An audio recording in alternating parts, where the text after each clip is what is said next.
Vendredi 14 février 2025, un vent de positivité et de gratitude souffle sur les heureux membres du FIAD Ouida réunis pour une clinique mémorable dédiée à la santé et au bien-être. Sous l'égide du coach Audrey Fadès, infirmière diplômée d'État, cette soirée s'annonce comme un moment d'inspiration et de transformation. Un hommage vibrant à la nation et à l'association FIAD marque le début de cet événement. Ces intonations ont été portées par trois figures d'exception, le coach Valère Boko, enseignant, mademoiselle Immaculée Assongba, élève, et le coach Priscille Kataompo, coordonnatrice du FIAD Ouida. Accourez vous aussi, bâtisseurs du présent.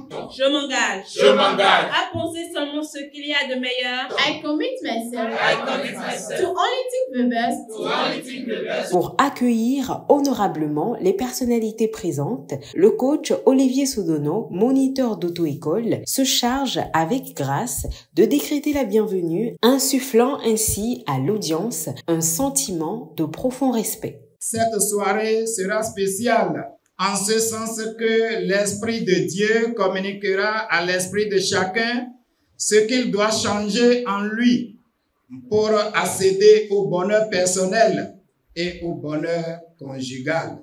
Cher ami de la GAI, je te garantis d'ores et déjà qu'à la sortie de cette soirée, toi et moi, nous aurons de raisons à bénir Dieu pour sa présence. Je nous décrète la cordiale et chaleureuse bienvenue.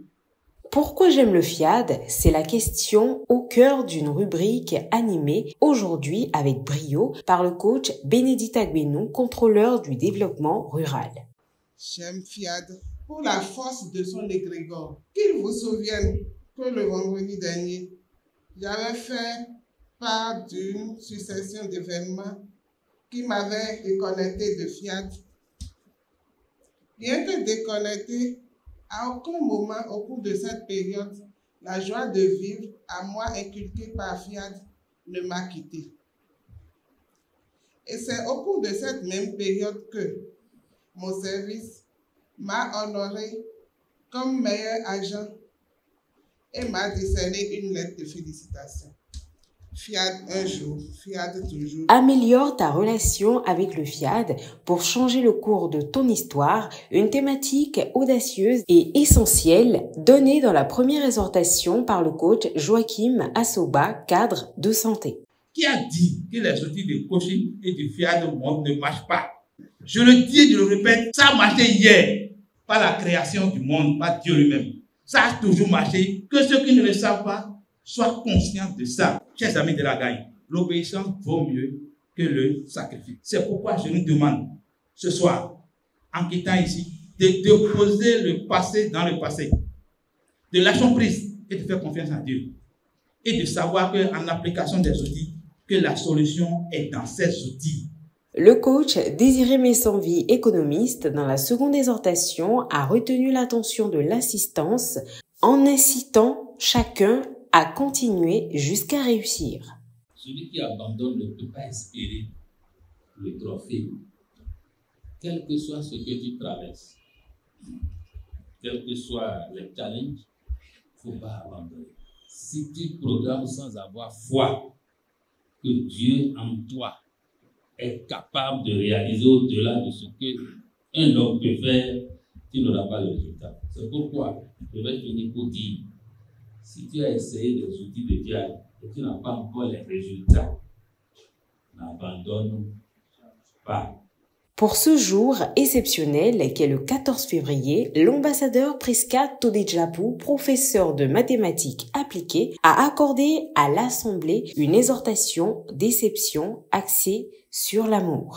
Aime ton frère et ta sœur comme toi-même. S'il s'avère qu'aimer est le quotidien de l'homme, faut-il attendre 14 février pour le célébrer? Chers élus de Dieu, sans amour, il n'y a pas de vie. Sachons que notre relation avec Dieu en dépend, puisque lui-même, il est amour. De surcroît, notons que c'est de la manière dont tu donnes qu'on te servira. Mon exhortation pour chacun de nous ce soir est de noter que l'amour suffit à tout. Le message clé de cette soirée, intitulé « La gratitude est la clé du bonheur intégral », est magistralement développé par le prince Jean-Martinien Paténon, concepteur. Son intervention capte l'attention et éveille chez chacun une réflexion profonde. La gratitude nous permet d'apprécier et vivre les différentes étapes du voyage au lieu d'être focalisé seulement sur la destination. Les amis, nous avons tellement de raisons pour vivre permanemment dans la gratitude. Oui, la personne qui vit dans la gratitude permanente, vous n'allez jamais l'entendre se lamenter. Et seulement ça fait que c'est une personne qui a un niveau toujours très élevé. Fais confiance à Dieu et au processus. Avec gratitude, et ainsi tu vivras heureux et accompli. L'événement atteint son apogée avec le coach Mathilde Toquin, gestionnaire en finance et en comptabilité, qui invite l'Assemblée à cultiver un état d'abondance à travers des actes de générosité. Monsieur Malik Wanro, professeur des SVT, clôture cette rencontre en guidant les participants dans la session de programmation. Je renonce à ma nature humaine et ses conditions charnelles. Je renonce à ma nature humaine et ses conditions charnelles. Le cocktail servi, les participants se restaurent, puis quelques privilégiés nous donnent leurs avis. Ce jour est un jour spécial, un jour au cours duquel on célèbre l'amour. Et aussi le thème d'aujourd'hui porte sur la gratitude. La gratitude, c'est un thème qui interpelle chacun de nous sur tout ce qu'on fait chaque jour. La gratitude de dire merci à Dieu. La gratitude de dire merci à notre corps. La gratitude de dire merci à notre entourage. Ça a été une belle soirée parce que j'ai appris beaucoup de choses. Je crois que les participants ont appris beaucoup de choses. Nous continuons dans la même dynamique pour gagner.